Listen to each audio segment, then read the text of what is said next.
two brothers. Once there were two brothers in the family.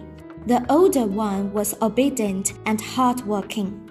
The younger one was naughty and always got into scraps. They both liked playing with toys, but have totally different attitudes towards them. The younger one always disassembled toys first and then tried to put them back together again. "Why do you always dismantle your toys first?" asked the neighbor. "I want to have a look." His parents always blamed him for doing so. "You dismantled all toys. Why are you so hyperactive?"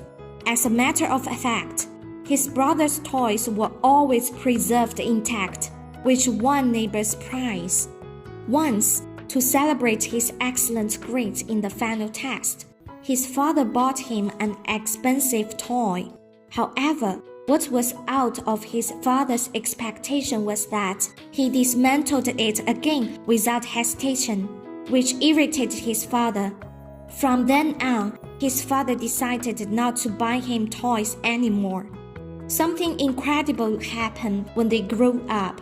The younger boy became an expert in machine manufacturing, while his brother was a worker in a factory. Curiosity may arouse one's interest, promote one's exploration, and study on objects. Dear friends, keep curious and take it as a key to the unknown world.